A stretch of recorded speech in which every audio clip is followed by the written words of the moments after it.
Welcome back. You're watching Beyond Focus TV. I'm Lydia Patel, and we have a very special guest for you in the house tonight, as always. I have Winsome of Salon Leahing in the house tonight. She'll be with us for the next 30 minutes, so stay with us. You're watching Beyond Focus TV. Beyond Focus TV allows you to discuss contemporary topics affecting the Caribbean people on both a national and local level. The show features informed guests who offer insight, debate, and evaluate various issues. Beyond Focus TV builds on the station's mission to provide useful information to the Caribbean people in New York and abroad. Beyond Focus TV, where our viewing audience can get educated, informed, and empowered. Welcome back. You're watching Beyond Focus TV. I'm Lydia Patel, sitting here with Winsome of Salon Leahing, CEO, president, and founder, an amazing woman overall. She's with us here tonight. Winsome, welcome to the program. Thank you for having me. Well, it's great to have you here. A lot has happened over the last couple of weeks, just over the past weekend. Actually, you had a milestone celebration. Yes, we did 10 years anniversary, and also the relaunching of Salon Leahing at a new location. Mm-hmm. So that's great, but before we go into the 10-year anniversary, let's bring it back. Let's let the viewers know just how this all got started for you, when this was just an idea. Well, it started when I was about 19 years old. I had my daughter pretty young, and I knew I wanted to have something really quickly to make some money, because things was a little rough also, and her dad passed away, so I knew I had was to do something as quickly as possible. So I actually started to go to beauty school, which I figured I had a passion for it because my grandmother used to do hair back home in Jamaica. So when I came here, I decided on why not doing it because of the situation that I had, and I'm like, that was when I decided on doing it, from losing her dad and making some quick money. But even though it's just a quick money thing, you always had a passion, you always had an interest in beauty and hair? Yes, I love doing hair. It's my passion. Having short hair, long, flowing, fabulous hair. I love doing that. So over the years, you decided at that age, I'm going to go into beauty school, I'm going to try to make a career out of this. Tell us about some of the challenges. When reality actually hit and you're in beauty school and you realize it's not always just about the quick money and it doesn't even always come so fast. Right. Well, actually, going to beauty school was one of the way to advance myself. I needed to get my license because you couldn't just work in any salons. You have to have your license, and I didn't want to just work into any salon. I wanted to do with an upscale salon. So I had was to get my license in order to do that. So I started working in the salon that I really liked because everything was about fashion, hair show, and I liked that about it. But then after doing hair there, I decided I want to be my own boss because I'm seeing everyone is making good money. The boss, he taught me a lot too, the guy who owns the salon that I work for, okay? And learning the technique that he taught me advanced me to the level I am today. And I give him a lot of credit for that.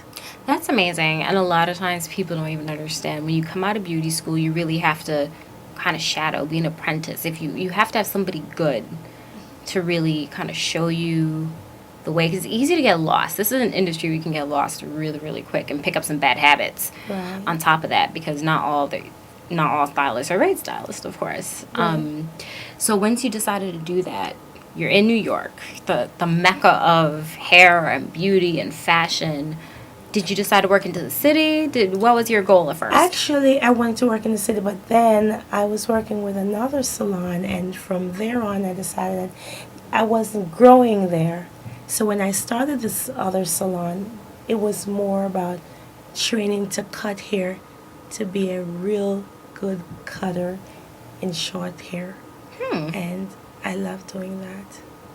Well, that's really, really good, because when you see those techniques, short hair, there's awards that people don't even know about. They give awards for cutting techniques. There's a lot of trainings. A lot of times stylists still actually have to go for trainings, right, and just keep your skills up. So what really gravitated you towards the cutting techniques? What made you like it so much? I like it so much because it's not just scissors cutting. I did clipper cutting also. I did clipper cutting, I did razor cutting. So I have various techniques that I use in my cutting. Oh, that's great. So that really helps. You could do any hair texture, which is something we always spoke about, that you could really specialize in all hair. I'm a multicultural hairstylist. Where did you really learn to kind of master that? Because you have to be able to practice on different people and different hair textures. I master my cutting skills at Black Roots Hair Salon, Advanced Cutting Academy here in Brooklyn, New York, in Park Slope area. I actually worked there for 10 years. Wow. Yes, and after that I decided I have to open up my own salon now because I think I know enough now. So here it is. Let me take it to the next level. And Park Slope is a multicultural area. Yes. That is a melting pot. That's one of the areas in Brooklyn that you still have a mixture of everybody. Yes. Coming in together. So that's a great spot if you're going to do, I would say, next, aside from the city itself. Right. To be in an area like that. Yes. So let's talk about hair care a little bit, because when I mentioned to the viewers we're going to have a stylist on the show, got a few questions sent in, and people want to know damaged hair. What are some of the best things that you could do to restore your hair? What's the first Conditioner. And sometimes I think if it's damaged, just cut it and start fresh.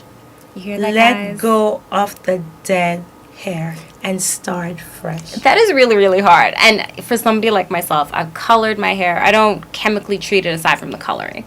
But I've went through my share of colors. I've had blondes, I've had the lighter tones, and I've had a lot of people over the years over-process my hair. Right. And I've lost a lot of length. And it does take some time to restore it. And when the worst thing I think you could hear from a stylist is when she tells you, you know, you gotta let it go. It's time to let it go. Right, it's time to let it go. But still, again, condition. That's the number one key to it. Condition all the times.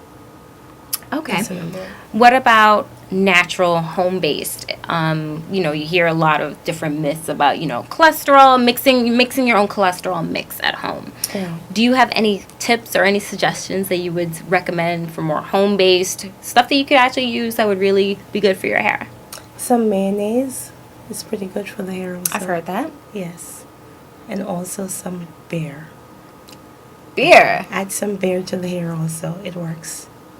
Okay. I haven't heard that one. That's beer really and good. A little vinegar also neutralizes the hair also.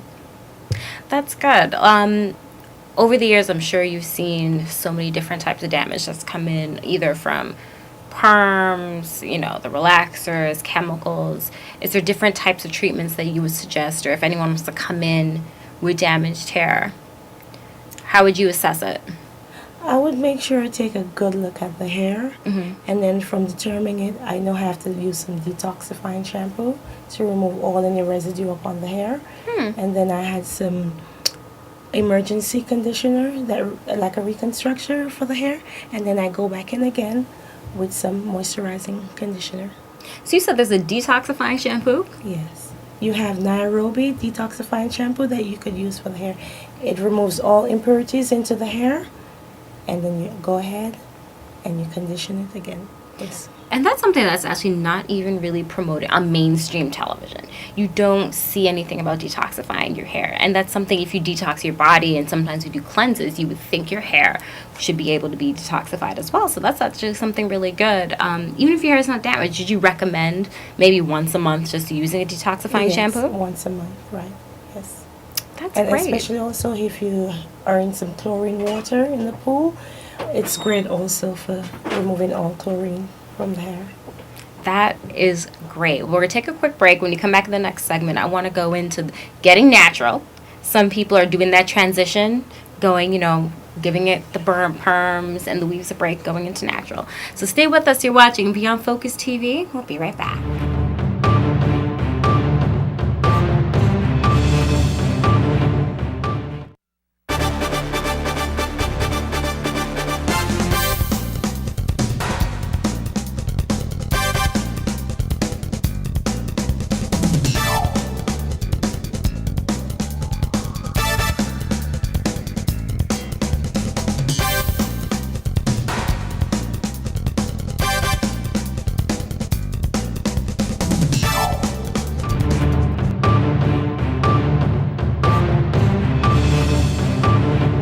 Welcome back. You're watching Beyond Focus TV. I'm Lydia Patel, sitting here with Winsome of Salon Leahing.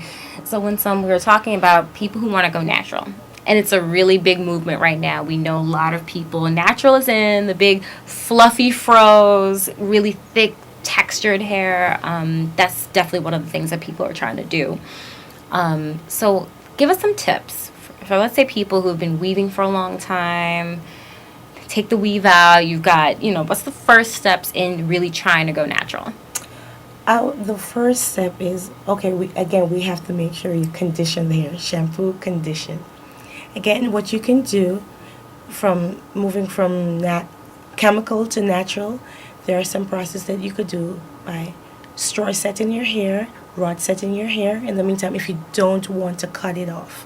Mm-hmm. If you want to just go from relaxer to natural, there are those options. Cut it off, going natural, or do the straw set, the rod set in the meantime.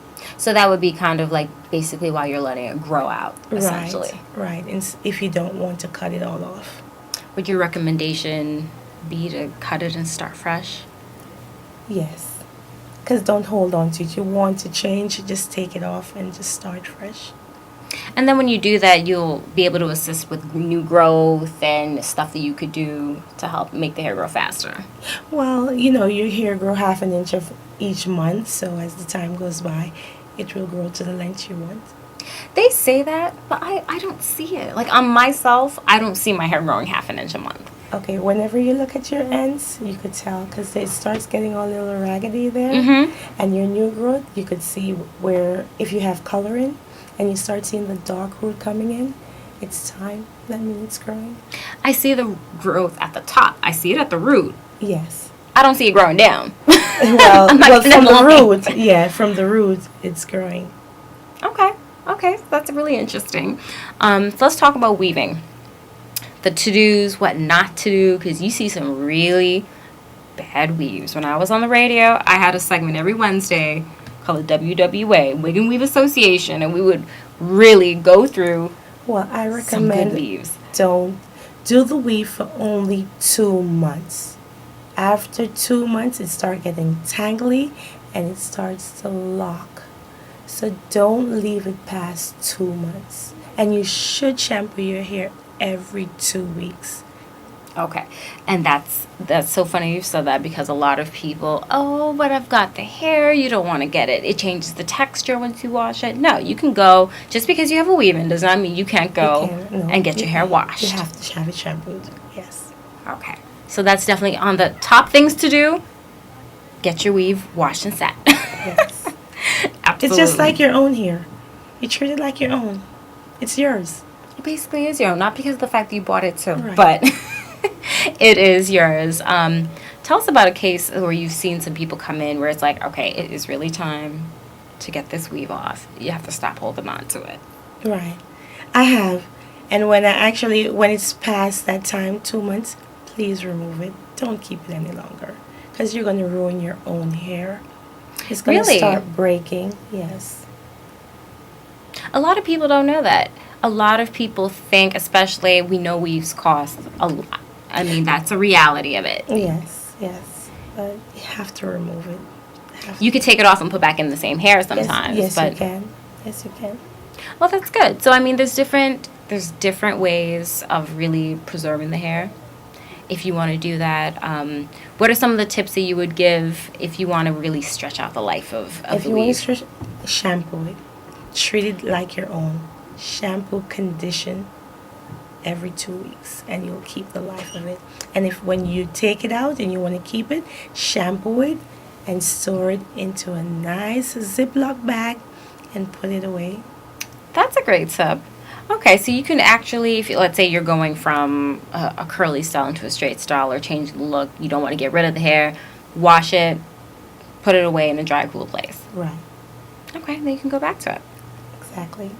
That is great. So then, of course, it's summertime. We saw